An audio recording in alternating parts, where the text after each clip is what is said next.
Welcome to భక్తివం channel. ఈ వీడియోలో భోజనం చేసిన కంచంలోనే చెయ్యి కడగటం ఎందుకు మంచిది కాదో తెలుసుకుందామా।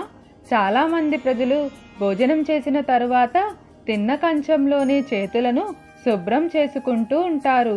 మరి కొంతమంది పక్కకు వెళ్ళి చేతులను శుభ్రం చేసుకుంటూ ఉంటారు।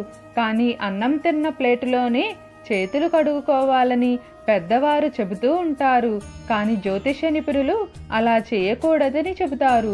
అయితే ఇలా చేయటం వల్ల ధనవంతులుగా ఉన్న వారి తమ సంపద అంతా దూరం అయ్యే అవకాశం ఉంది। దారిద్ర్యాన్ని అనుభవించాలనుకునేవారు మాత్రమే అన్నం తిన్న ప్లేటులోనే చేతులు కడుక్కుంటారని నిపుణులు చెబుతున్నారు। ఎప్పుడైనా అన్నం తినేటప్పుడు చాలా జాగ్రత్తలు తీసుకోవాలి। అన్నం తినే సమయంలో మనం తినే ప్లేటు మనపై అస్సలు ఉండకూడదు। అన్నం తింటూ ఇల్లంతా చల్లడం లాంటి పనులు అస్సలు చేయకూడదు।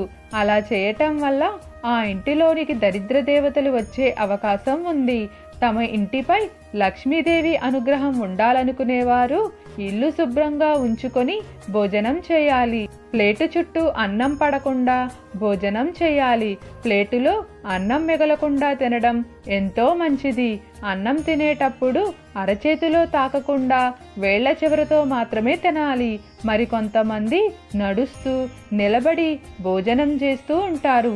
అలా చేయటం కూడా అంత మంచిది కాదు। మనం తినే భోజనం అన్నపూర్ణాదేవితో సమానమని, భోజనం తిన్న తర్వాత అన్నపూర్ణాదేవిపై చేతులను కడగకూడదని జ్యోతిష్య నిపుణులు చెబుతున్నారు।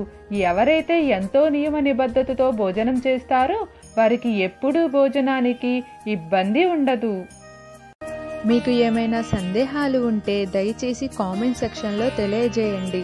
మీకు ఈ వీడియో నచ్చినట్లయితే లైక్ చేయండి, షేర్ చేయండి, అలానే సబ్స్క్రైబ్ కూడా చేసుకోండి।